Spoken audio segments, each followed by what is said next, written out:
Hello students, I am Shivam Kushwaha from physics department. आज हम पढ़ेंगे अनिश्चितता सिद्धांत की पुष्टि संबंधी प्रयोग। इसके पहले क्लास में हम अनिश्चितता सिद्धांत क्या होता है उसके बारे में पढ़ चुके हैं। Experiment for the verification of uncertainty principle. तो अनिश्चितता सिद्धांत की पुष्टि संबंधी प्रयोग है। फर्स्ट है गामा किरण सूक्ष्मदर्शी प्रयोग। सेकंड है स्लिट द्वारा इलेक्ट्रॉन पुंज का विवर्तन प्रयोग।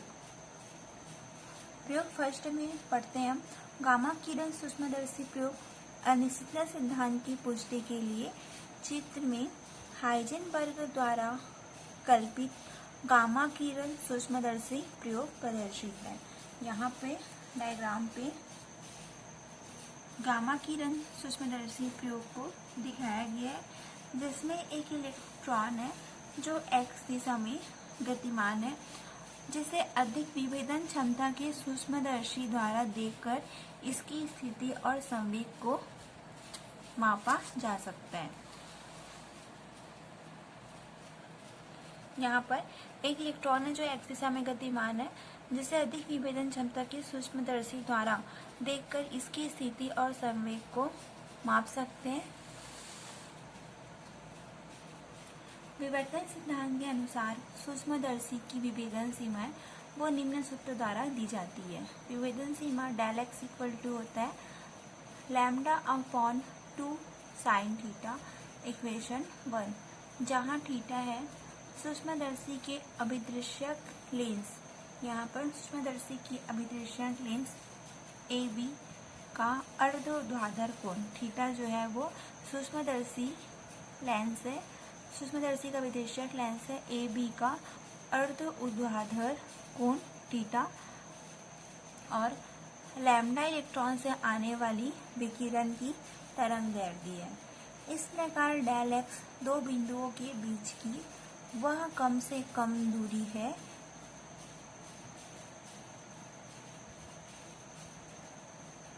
जबकि उसे सूक्ष्मदर्शी द्वारा अलग अलग देखा जा सकता है।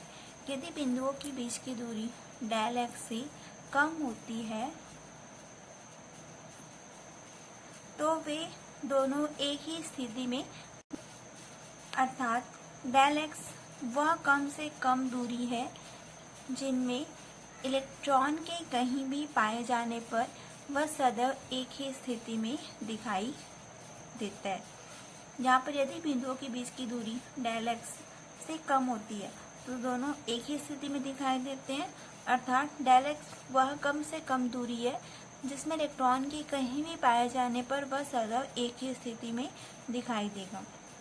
स्पष्टतः डेल एक्स का मान न्यूनतम करने के लिए विभेदन सीमा की जो वैल्यू है डेल एक्स, उसका मान न्यूनतम करने के लिए विकिरण की तरंगदैर्ध्य लैम्डा कम से कम लेनी होगी, क्योंकि गामा किरणों की तरंगदैर्ध्य सबसे कम होती है। अतः इलेक्ट्रॉन को गामा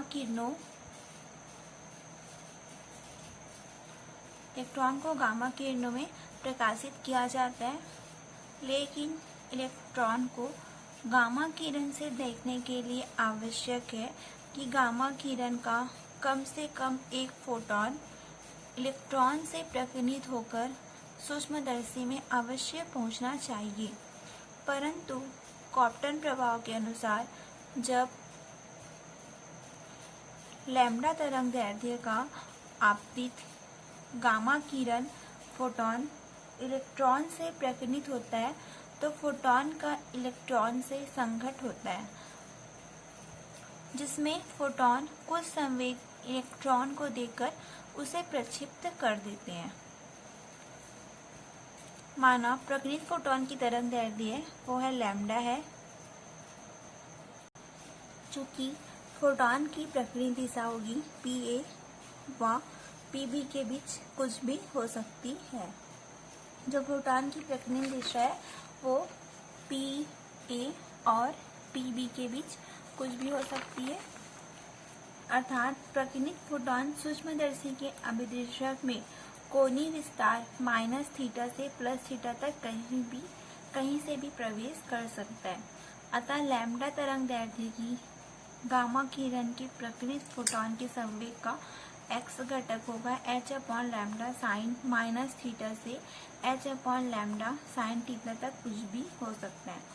अर्थात फोटॉन के संवेग में परिवर्तन होगा h lambda dash minus h lambda sine theta तथा h lambda dash minus h lambda sine minus theta equal to हो जाएगा h lambda dash minus minus plus h lambda sine theta के बीच कुछ भी हो सकता है। इस प्रकार इलेक्ट्रॉन की स्थानांतरित संवेग में अनिश्चितता होगी del P equal to h lambda dash plus h lambda sine theta minus h lambda dash minus h lambda sine theta bracket पे इक्वल टू हो जाएगा 2h/लैम्डा साइन थीटा। ये हो जाएगा इक्वेशन 2। समीकरण 1 व समीकरण 2 से इलेक्ट्रॉन की स्थिति व संवेग में अनिश्चितताओं का गुणनफल होगा। इलेक्ट्रॉन की स्थिति डेल एक्स और संवेग में अनिश्चितताओं डेल बी दोनों का गुणनफल होगा λ/2 sine theta into two h lambda sine theta h less than h cross upon 2। इस प्रकार स्पष्ट है कि इलेक्ट्रॉन पर लघु तरंगदैर्ध्य के विकिरण डालने पर स्थिति के मापन में तो अनिश्चितता होगी, वो डेल एक्स कम होती है, अनिश्चितता डेल एक्स कम होती है, लेकिन संवेग के मापन में अनिश्चितता डेल पी अधिक होती है।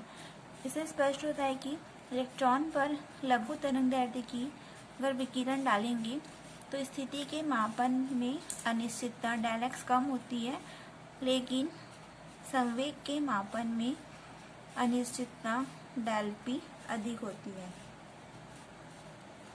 इसके विपरीत दीर्घ तरंगदैर्ध्य के विकिरण के लिए सूक्ष्मदर्शी की विभेदन क्षमता डेल एक्स अधिक होती है, अर्थात तब इलेक्ट्रॉन की स्थिति में अनिश्चितता है वो अधिक होगी, लेकिन संवेग में अनिश्चितता कम होगी।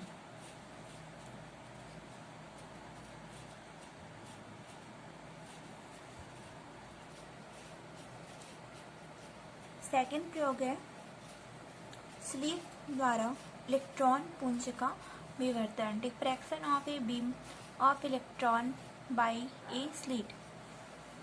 तो यहाँ पे डायग्राम में स्लिट द्वारा इलेक्ट्रॉन पुंज का विवर्तन प्रयोग को बताया गया है। चित्र में इलेक्ट्रॉन पुंज का एक पतली स्लिट ए बी द्वारा विवर्तन को दिखाया गया है। माना कि x दिशा में गतिमान इलेक्ट्रॉन पुंज एक पतली स्लिट ए बी पर आपतित होती है। x दिशा में गतिमान एक पतली स्लिट ए बी दिशा में आपतित हो रही है, जो कि इलेक्ट्रॉन पुंज तरंग व्यवहार प्रदर्शित करता है, और जो इलेक्ट्रॉन पुंज है वो वेव के रूप में रहता है। अतः पर्दे पर इलेक्ट्रॉन पुंज का फ्रॉनहोफर विवर्तन चित्र प्राप्त होता है, और यहाँ पे पर्दे पर इलेक्ट्रॉन पुंज का फ्रॉनहोफर विवर्तन चित्र प्राप्त होता है। विवर्तन चित्र प्राप्त होने का अर्थ है कि इलेक्ट्रॉन जो है वो स्लिट में से अवश्य गुजरता है, लेकिन इलेक्ट्रॉन स्लिट में से किस स्थान से गुजरता है यह कहना अनिश्चित है। यदि स्लिट की चौड़ाई है वो डेल वाई है, तो इलेक्ट्रॉन की स्थिति में अधिकतम अनिश्चितता होगी डेल वाई। स्पष्टता स्लिट जितनी पतली होगी स्थिति में अनिश्चितता उतनी ही कम होगी। एकल स्लिट पर विवर्तन सिद्धांत के अनुसार लैम्डा तरंगदैर्ध्य की तरंग के लिए मुख्य उच्चिष्ट की अर्ध कोणीय चौड़ाई के लिए del Y sine theta equal to होगा लैम्डा। तो साइन थीटा की वैल्यू हो जाएगी लैम्डा अपॉन डेल वाई। कण की स्थिति में अनिश्चितता डेल वाई इक्वल टू होगा लैम्डा अपॉन साइन थीटा। यहाँ पे से डेल वाई की वैल्यू निकालेंगे तो लैम्डा अपॉन साइन थीटा। कण की स्थिति में अनिश्चितता डेल वाई इक्वल टू होगा lambda upon sine theta X दिशा में। ये हो जाएगा इक्वेशन 3।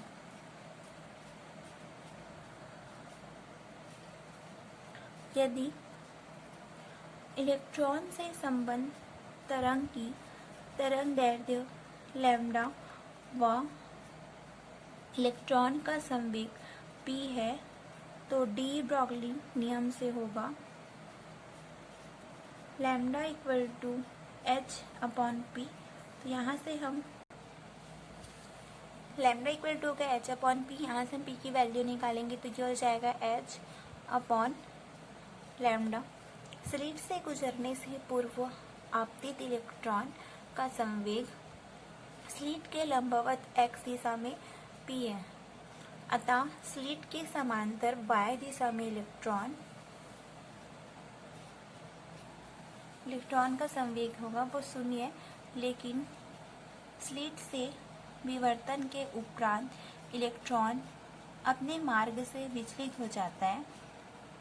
तब इलेक्ट्रॉन y दिशा में कुछ संवेग प्राप्त कर लेता है। स्लिट के समांतर y दिशा में इलेक्ट्रॉन का संवेग p साइन थीटा तथा p साइन माइनस थीटा के बीच कुछ भी हो सकता है, क्योंकि विवर्तित इलेक्ट्रॉन मुख्य उच्चिष्ट कोणीय विस्तार माइनस थीटा से प्लस थीटा तक में कहीं भी पाया जा सकता है। यहाँ पे बोल रहे हैं कि स्लिट से गुजरने से पूर्व आपतित इलेक्ट्रॉन का संवेग है वह स्लिट के लंबवत x दिशा यानी p में है। अतः स्लिट के समांतर y दिशा में इलेक्ट्रॉन का संवेग शून्य है, लेकिन स्लिट से विवर्तन के उपरांत इलेक्ट्रॉन है वो अपने मार्ग से विचलित हो जाते हैं। यहाँ पर स्लिट से विवर्तित होगा तो इलेक्ट्रॉन तो वो अपने मार्ग से विचलित हो जाता है और थीटा एंगल बनाता है। तो स्लिट से विवर्तन के उपरांत इलेक्ट्रॉन है वो अपने मार्ग से विचलित हो जाता है।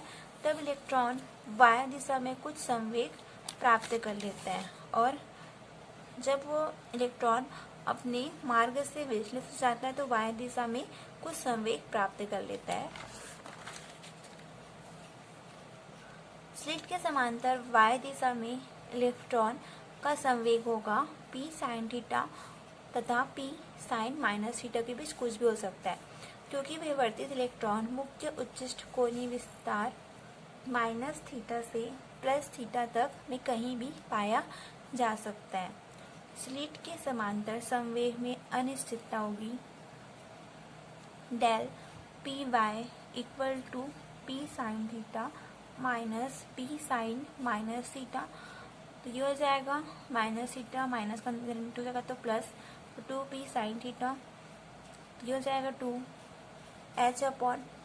2h upon lambda sine theta. यहाँ ये हो जाएगा इक्वेशन। यहाँ पे हम p की वैल्यू रख दिए h upon lambda. De Broglie तरंग दैर्ध्य से lambda equal to h upon p, तो p की वैल्यू रख देंगे हम h अपॉन लैम्डा। तो ये हो जाएगा 2h upon lambda sine theta equation 4। समीकरण 3 व 4 से स्थिति व संवेग में अनिश्चितताओं का गुणनफल होगा डेल y। समीकरण 3 और 4 से तो del y into del P Y.